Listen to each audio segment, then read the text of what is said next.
But first, another unbelievable story that nobody or very few in the media seem willing to tell you. A group of highly trained military deserters band together to take over a powerful drug cartel. They are known for their brutal violence. Scary reality? You bet. They're taking their brand of brutality right to our borders. They are called the Zetas. And they started as 50 military men recruited by a notorious former drug cartel leader with training from such places as Israel and Colombia and here in the U.S. Now, the original 50 guys have grown into a powerful 2,000-member paramilitary that is slowly overpowering the drug cartels that they were originally recruited to work for, and they are terrorizing most of Mexico. Their grip now is starting to spread here to the United States. But hey, let's work on a comprehensive package. Their strategy? Gain control of the drug distribution routes in the U.S. by controlling all of our entry points at the border. And they are doing anything to make that happen, including, according to some reports, issuing lucrative bounties to anyone who will kill a U.S. border agent. What you are about to hear will amaze you on two fronts. A, that it's really happening, and B, that you most likely haven't heard about it.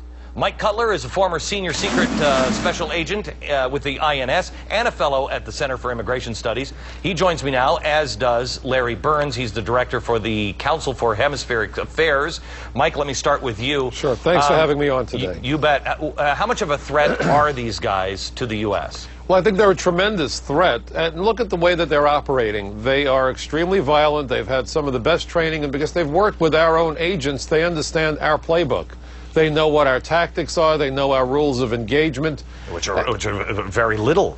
I mean, well, these guys are really well armed. Absolutely. They're well armed, and they're extremely violent, and they're getting what they want. Now, by growing their numbers as they are, my concern is that while they are making the border a much more violent place, and believe me, it is, the point will be reached when they will have enough people, I fear, that they will then be heading towards the rest of the United States to shepherd their drug loads, not just along the border, but to their endpoints in cities around the country, and that's really the danger. Larry, tell me a little bit about these guys. They have done beheadings. They have made videos. I mean, this is Al-Qaeda stuff. They executed 100 women, did they not?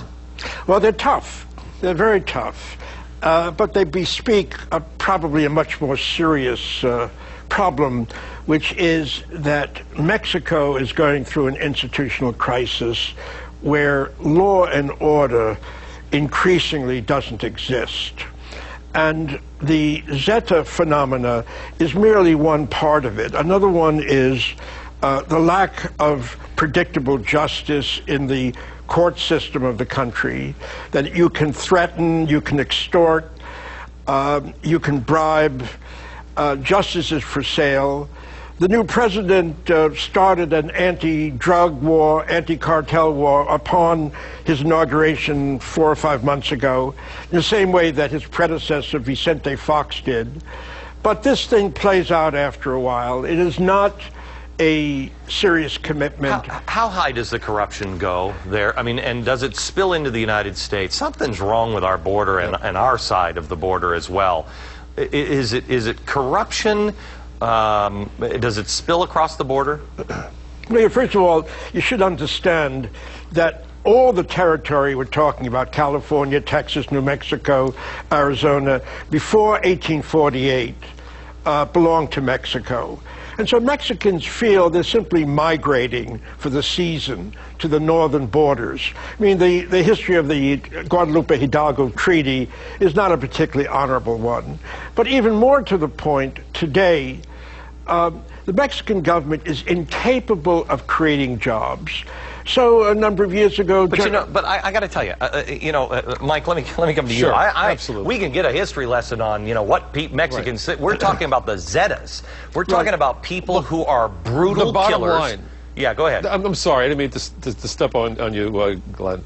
The bottom line is this. We have no control over our border. We don't have enough Border Patrol agents. I've testified before Congress at the administration's unwillingness to hire an adequate number of Border Patrol agents, an adequate number of ICE agents. You look at the level of violence. You look at the precarious position that the Border Patrol is in. The agents are down there being overwhelmed by people who have more violent, more weapons with a greater propensity toward violence. when they do get involved in a situation like Ramos and Campeon, they run the risk of getting arrested and prosecuted. And we're seeing drugs flowing across the country. The president is still pushing to have trucks flowing across the Mexican border. We don't have agents in sufficient quantities from within the United States to combat the problem. So we have all these incentives for people to violate the borders, come to the United States, sell their drugs, do all these other things, and we're supposed to be waging a war on terror. If you don't secure the border, how do you defend your country against the bad guys? Let me go here, because these guys want to control the ports. They're not just talking about, you know, where we don't have gates and fences. They want to control our ports, which goes right to what I have believed has been going on in our government for a while. And look this up, spp.gov, I believe. It is this idea that there is no border. That's right. That we're fine. There's no way to control anything. I mean, what is NAFTA? Either one of you guys, what has NAFTA done to the drug cartels? Well, I think I was very much against NAFTA, but of course most of American corporations were very much in favor of NAFTA. And NAFTA was a gift from Bill Clinton. And we were told it's going to be a win-win situation. Well, it didn't turn out to be a win-win situation. Some people won, and some people lost. Yeah, we seem to be losing. The biggest thing that happened was, look, there were Mexican farmers who lost their farms and headed north looking for employment. But the bottom line is, if we have no control over the borders, we have no control over national security. That's the thing that people need to understand. Okay, guys, thank you very much. By the way, the Attorney General in Mexico has said the Zetas are in control of much of Mexico.